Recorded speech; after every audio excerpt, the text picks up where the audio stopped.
അതിനി പ്ലേ ചെയ്തുകൊണ്ടേയിരിക്കും. അടുത്ത നെറേറ്റീവ് വരും. കേരളത്തിൻ്റെ വികസനവുമായി ബന്ധപ്പെട്ട്, കേരളത്തിൻ്റെ ജനങ്ങളുടെ വിഷയവുമായി ബന്ധപ്പെട്ട് സംസാരിക്കട്ടെ, ചർച്ച ചെയ്യട്ടെ. ഞങ്ങൾ ആൻസറബിളാണ്, ഞങ്ങൾ അക്കൗണ്ടബിളാണ്. ഏതിലാണ് വിഷയമുള്ളത് ഞങ്ങൾ അക്കൗണ്ടബിളാണ്. അവിടെ പോരായ്മയുണ്ടെങ്കിൽ പറയട്ടെ. ഏതെങ്കിലും ഒരു രാഷ്ട്രീയ പ്രസ്ഥാനത്തിൻ്റെയോ ഏതെങ്കിലും ഒരു മുന്നണിയുടെയോ അതൊന്നും ജനത്തിന് പ്രശ്നമല്ല. ജനത്തിന് വേണ്ട ഉത്തരവാദിത്തോടു കൂടിയ അക്കൗണ്ടബിലിറ്റി എന്ന് പറയുമ്പോൾ ആ വികസനത്തിലുള്ള അക്കൗണ്ടബിലിറ്റിയാണ്. മറ്റു കാര്യങ്ങളിൽ അക്കൗണ്ടബിലിറ്റി വേണം, അത് കോടതി നോക്കുന്നുണ്ട്. ഇതാണ് പൊതുവായിട്ട് പറയാനുള്ളത്. ഇനി കേന്ദ്രവുമായി ബന്ധപ്പെട്ട് നമുക്ക് എപ്പോഴും ചർച്ച ചെയ്യുന്നുള്ളതാണ്. കേന്ദ്രം പ്രധാനമന്ത്രി വന്ന് BJPയുടെ അല്ലെങ്കിൽ അടുത്ത ഒരു പ്രഖ്യാപനം കേരളത്തിലുണ്ടാകുമെന്ന് പറഞ്ഞു. മറ്റൊരു മന്ത്രി പറഞ്ഞു എയിംസ് ഈ ബഡ്ജറ്റിലുണ്ടാവുമെന്ന് പറഞ്ഞു. അതിനുശേഷം പ്രധാനമന്ത്രി വന്നു കഴിയുമ്പോൾ അവിടെ പ്രഖ്യാപിക്കുമെന്ന് പറഞ്ഞു. ഒരു പ്രഖ്യാപനവും കണ്ടില്ല. ബഡ്ജറ്റിൽ കേരളം എന്നൊന്നും സംസാരിച്ചു പോലുമില്ല. ഇനി കേരളത്തെ എങ്ങനെയാണ് ഈ രാജ്യം കാണുന്നത്? കേരളത്തിൻ്റെ ഹ്യൂമൻ ഡെവലപ്മെൻറ്റ് ഇൻഡെക്സ് നോക്കി വേണം അല്ലേ എവിടെയൊക്കെയാണ് പുരോഗതി ഉണ്ടായിട്ടുള്ളത്.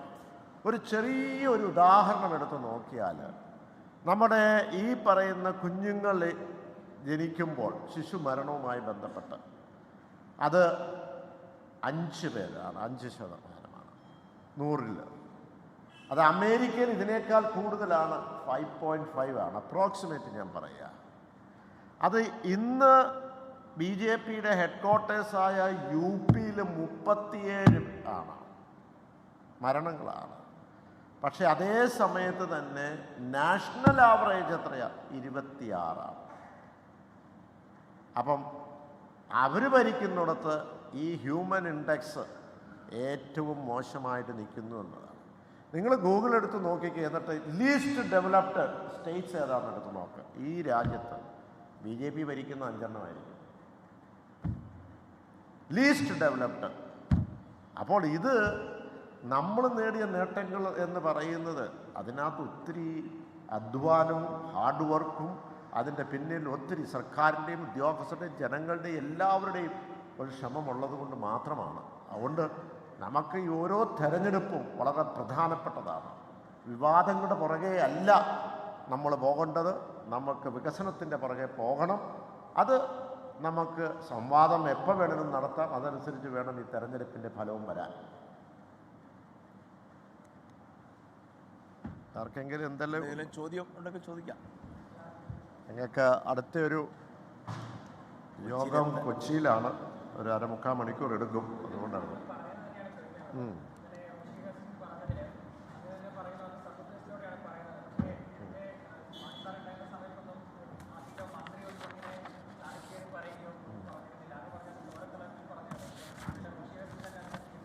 ഇന്നിപ്പോൾ അദ്ദേഹം ഇന്നിപ്പോൾ വീണ്ടും നിങ്ങൾക്ക് മീഡിയക്കാരുടെ ഓരോരുത്തരുടെയും നെഗറ്റീവാണല്ലോ, അത് നിങ്ങൾ ഭാവനയിൽ നിന്ന് ഓരോന്ന് എടുക്കുകയല്ലേ. അപ്പോൾ പിന്നെ ഞങ്ങൾ പിന്നെയും കറക്റ്റ് ചെയ്യാൻ പോകണം. ഇന്ന് കറക്റ്റ് ചെയ്ത് ഇവിടെ ഏതോ ഒരു ചാനൽ കൊടുത്തിട്ടുണ്ട്, അത് ചെയർമാൻ തന്നെയാണ് തീരുമാനിക്കുന്നത്. അതിനകത്ത് ഒരു കൺഫ്യൂഷനും വേണ്ട അത് ഞാൻ പറയുന്നത് നിങ്ങൾ കൊടുക്കുന്ന നരേറ്റീവിലൊരു തെറ്റാണ്. ഇന്ന് സതുദ്ദേശത്ത് ഞാൻ പറഞ്ഞു, എനിക്കും സുഖപ്പെട്ടു, എനിക്കൊരു നല്ല ഒരു സന്തോഷമുണ്ടായി. കാരണം ഇവിടെ കേരളത്തിൽ എത്രയോ ആളുകൾ പറയും, CPM പറയല്ല മുഖ്യമന്ത്രി മത്സരിക്കണമെന്ന്. അതിന് പറയുന്നതിന് അവർക്കതിന് സ്വാതന്ത്ര്യമില്ലേ? അതിന് ഏതെങ്കിലും ഈ മത്സരിച്ചില്ല എന്ന് പറഞ്ഞെങ്കിൽ നിങ്ങൾ വേറൊരു മൈനോറിറ്റി ഉണ്ടാക്കിക്കോ, ഇഷ്ടം പോലെ ഉണ്ടാക്കിക്കോ. നമുക്ക് ഈ യോഗം നമുക്ക് കേരള കോൺഗ്രസ് ആക്കി എടുക്കാതെ ഞാൻ നിങ്ങൾക്ക് നാളെ മുഴുവൻ എത്ര നേരം വേണം നിന്ന് തരാം, നമുക്ക് ചർച്ച ഉണ്ടാക്കാം. മറ്റു കാര്യങ്ങളിലേക്ക് പോട്ടെ.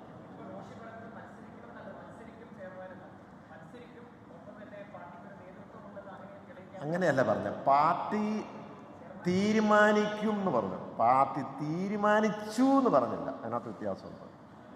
ഇനി എന്തേലും ആട്ടെ, കൃത്യമായ ക്ലാരിഫിക്കേഷൻ എന്ന് പറഞ്ഞിട്ടുണ്ട്. ഒരിക്കലും അച്ഛൻ കേൾക്കാനല്ല, സ്വാതന്ത്ര്യമില്ല ഒരു MLA പറയാൻ, ജനത്തിന് പറയാൻ, ജില്ലാ പ്രസിഡന്റ് പറയാൻ സ്വാതന്ത്ര്യമുണ്ട്. പക്ഷെ അവസാനം എന്താ പറഞ്ഞെന്നുള്ളതല്ലേ, വാട്ട് ഈസ് കൺക്ലൂഡിങ്, എന്താണ് statement? Concluding statement party will decide. This is the same thing. I am telling you the example of the CPM. പറഞ്ഞില്ലേ, അദ്ദേഹം പറഞ്ഞു മുഖ്യമന്ത്രി പറഞ്ഞ് പാർട്ടി തീരുമാനിക്കും. അതല്ലാതെ എനിക്ക് തീരുമാനിക്കാം. പാർട്ടി തന്നെയാണ് മുഖ്യമന്ത്രി, ഞാൻ മത്സരിക്കാൻ പോകാൻ.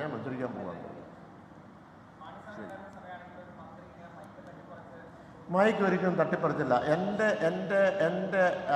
ബോഡി ലാംഗ്വേജ് എടുത്ത് നോക്കിക്കും. ഞാൻ ചുമ്മാ നോക്കി തട്ടിപ്പറിച്ചു.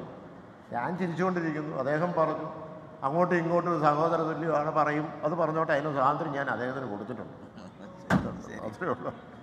അതിനുള്ള സ്വാതന്ത്ര്യം കൊടുത്തിട്ടുണ്ട്. ഞങ്ങളൊരു ടീമായിട്ട് തന്നെ പോകുന്നത്. ഞാൻ പറഞ്ഞു അതിനകത്ത് നിങ്ങൾ എന്ത് വിചാരിച്ചാലും അതിലൊന്നും ഒരു ക്ലീൻ കൊത്താൻ പോകുന്നില്ല. അത്രേ ഉള്ളൂ. നിങ്ങൾ ഈ കീഴ്വഴക്കം എന്ന് പറയുന്നത് എന്താണ്? അത് ഞാൻ പറഞ്ഞത് എനിക്കൊരു പ്രൊപ്പറേറ്ററി ഉണ്ട്, പാർട്ടിയാണ് തീരുമാനിക്കുന്നത്. അദ്ദേഹത്തിന് അതായത് അഭിപ്രായം പറയാനുണ്ട്.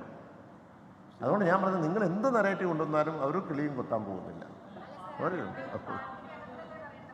അതല്ല, അതിനകത്ത് തന്നെ പബ്ലിക്കിനോട് പറയുന്നത് ഞങ്ങളുടെ ഒരു ആഗ്രഹമാണ്. ഞാൻ പറഞ്ഞില്ലേ എൻ്റെ എത്രയോ പാർട്ടിക്കാർ, ഞാൻ പറഞ്ഞു പാർട്ടിക്ക് അകത്ത് പറയാത്തൊരു കാര്യം വേണം പറയാം. അല്ല, അപ്പം പുറത്ത് പറയാൻ പാടില്ല. മത്സരിക്കണ്ട എന്നാണ് പറഞ്ഞിരുന്നെങ്കിൽ ശരി, ഞാൻ പറഞ്ഞാൽ മത്സരിക്കുകയല്ലോ. എൻ്റെ മനസ്സിൽ എനിക്കുണ്ട്, പക്ഷെ ഞാൻ പറഞ്ഞോട് നടക്കാൻ പറ്റുമോ? അല്ലല്ല, അത് ഞാൻ നിങ്ങളോട് പറയാൻ പറ്റില്ലല്ലോ. ഞാനെങ്ങനെ പറയുന്നത്? പാർട്ടിയല്ലേ പറയുന്നത്. ആ പോട്ടെ. നിങ്ങൾ എന്ത് പറഞ്ഞാലും നിങ്ങളുടെ നെറേറ്റീവായിട്ട് പോകും, ഞാൻ എൻ്റെ നെറേറ്റീവായിട്ട് പോകും. അതുകൊണ്ടാണ് ഞാൻ പറയുന്നത് ഇതിനകത്ത് കൃത്യമായി ഞങ്ങൾ കാണുന്നത് ഇതിൻ്റെ ആവേശകരമായ, ഞാൻ വീണ്ടും പറയുന്നു, ഞാൻ ഇത്രയും പ്രതീക്ഷിച്ചില്ല. ഒരു ക്യാപ്റ്റൻ എന്ന നിലയ്ക്കും ഒരു LDF എന്ന നിലയ്ക്കും ഈ പറയുന്ന ഉച്ചയ്ക്ക് 1 മണിക്ക് നടത്തുന്ന യോഗത്തിലും അവിടെയെല്ലാം ഓരോ ജനങ്ങൾ വരുമ്പോൾ അവരുടെ മുഖഭാവത്തിലേക്ക് നോക്കുമ്പോൾ നമുക്ക് കാണാൻ പറ്റും. മനസ്സിലായില്ലേ? അവിടെ ഒരു ആവേശം എന്ന് പറഞ്ഞ ഇടതുപക്ഷം വീണ്ടും ഇതാ വരുന്നു എന്നുള്ളൊരു ആവേശമാണ്. വെറുതെ ഇങ്ങനെ ആളിനെ ഇറക്കിയിട്ട് കൊണ്ടുപോയതല്ല. അത്രയും ആവേശമായിട്ടുള്ള പൾസ് അടിയിൽ കണ്ടപ്പോൾ ഒരു കോമൺ പ്ലാറ്റ്ഫോം ഈ കേരള സംസ്ഥാനത്ത് രൂപപ്പെട്ടു. അപ്പോൾ വെറുതെ ഭൂതി വളർന്നു പറഞ്ഞ പറ്റണക്കും ഞാൻ പറഞ്ഞില്ല, UDF പ്രതിദാനം ചെയ്യുന്ന മണ്ഡലത്തിലാണ് ഞങ്ങളിത് കണ്ടത്. അപ്പോൾ അങ്ങനെ വരുമ്പോൾ ഇങ്ങനെയുള്ള വിഷമങ്ങളൊക്കെ ഉണ്ടാകും. ലോകത്തെവിടെയായാലും ഏത് സമയത്തും 24 വാർത്തകളും ഓഗ്മെന്റഡ് റിയാലിറ്റി പാക്കേജുകളും എക്സ്പ്ലെയിനറുകളും വിശദമായി കാണാൻ ഞങ്ങളുടെ YouTube ചാനൽ നിങ്ങൾക്ക് സബ്സ്ക്രൈബ് ചെയ്യാം.